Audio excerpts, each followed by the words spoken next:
हल्द्वानी से बड़ी और अहम खबर सामने आ रही। यहाँ गरीब लड़कियों को लाकर गंदा काम कराने का रैकेट चल रहा था।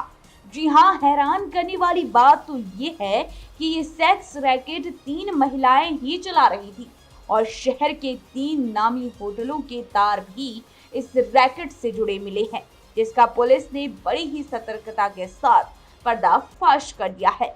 पुलिस टीम की बड़ी सफलता पर नैनीताल के वरिष्ठ पुलिस अधीक्षक पंकज भट्ट ने पुलिस कर्मियों के इनाम की घोषणा भी की है। और आपको बता दें, इस बड़े रैकेट का खुलासा करते हुए हल्द्वानी कोतवाली में एसएसपी पंकज भट्ट का कहना है कि 14 मई को पुलिस ने बंगाल की एक किशोरी को हल्द्वानी रेलवे स्टेशन से बरामद किया था और पूछताछ में लड़की से पता चला शहर में तानिया शेख नाम की महिला सेक्स रैकेट चलाती है और जिसके तार दूसरे राज्यों से भी जुड़े हुए हैं। एड्रेस मिलने पर पुलिस भोटिया पड़ाव चौकी क्षेत्र की संजय कॉलोनी में पहुंची। यहाँ तानिया असीम रजा के वहां किराए पर रहती थी। इस बीच रजा और उसके स्वजनों ने पुलिस टीम के साथ मारपीट भी कर दी। कमरे के बाहर से कुंडा तक लगा दिया गया। सूचना पर कोतवाली पुलिस मौके पर पहुंची, जिसके बाद पुलिस ने असीम रजा और 2 बेटों असद और हसन को गिरफ्तार किया।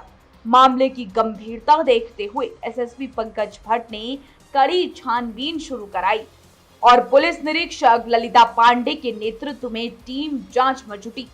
पकड़ में आए रजक ने बताया कि नाबालिग वो एक अन्य महिला को वह बंगाल से नौकरी के बहाने तानिया के पास लेकर आया था। तानिया यहाँ इनसे जबरन जिस्म फिरोशी करवाती थी।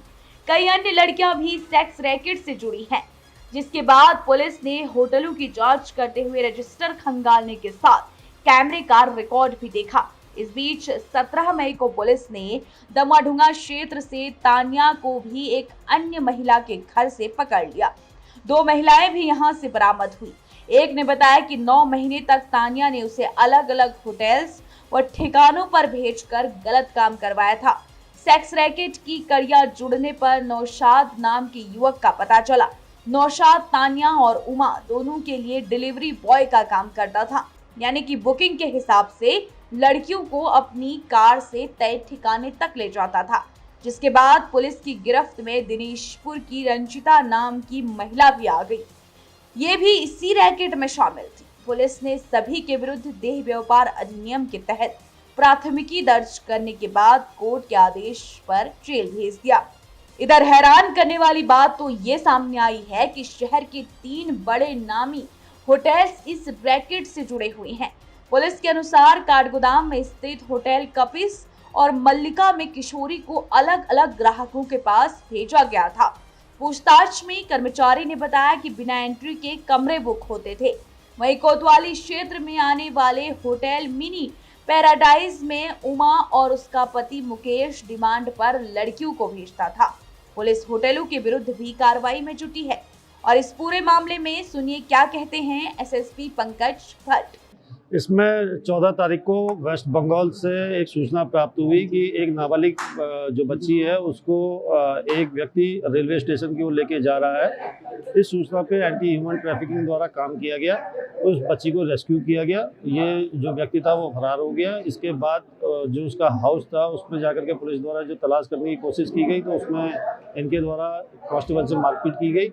इसमें मुकदमा कायम करके 3 लोगों की पुलिस द्वारा अरेस्टिंग की गई। इस पर लगातार पुलिस काम कर रही थी। इसमें तानिया का नाम सामने आया था कि ये नेटवर्क ऑपरेट करती है और इसके द्वारा यहाँ पे लगातार ऐसी गतिविधियाँ की जा रही हैं। पुलिस द्वारा इसका पूरा आपका नेटवर्क तलाशा गया। उसके बाद इसमें 3 महिलाओं और 3 पुरुषों की गिरफ्तारी की गई है। इसके अलावा पुलिस द्वारा 2 होटलों जहां ये आपका जो ये कार्य किया जाता था जिन होटलों में, उनके रजिस्टरों को और उनके सीसीटीवी को कब्जे में लिया गया है। इसके आधार पर उन दोनों होटलों के खिलाफ भी पुलिस कार्रवाई करने जा रही है। इसके अतिरिक्त जो सबसे महत्वपूर्ण है कि इसमें एक महिला को और रेस्क्यू किया गया है इसमें अभी तक जो ADTF द्वारा हमारी बहुत अच्छी कार्रवाई की गई है, उसके लिए मेरी तरफ से 5,000 रुपये के इनाम की घोषणा की। बच्ची थी उस बच्ची का क्या हुआ सर? उसके क्या लेके आए थे या क्या करा था उसके साथ, या देह व्यापार में डाल देते? उसको 100% देह व्यापार में इनके द्वारा डाला गया था और लगातार उसके साथ जो है देह व्यापार का कार्य कराया जा रहा था और उसको यहाँ से शिफ्ट करने की कोशिश की जा रही थी, जिस बीच में पुलिस को सूचना मिली और पुलिस द्वारा इस पर तेजी से कार्रवाई की गई। इसमें जो अभी तक की पूछताछ में सामने आया है, पिछले 9 महीने से तानिया द्वारा बताया गया है कि वो अलग अलग शहरों में इसको ऑपरेट कर रही है।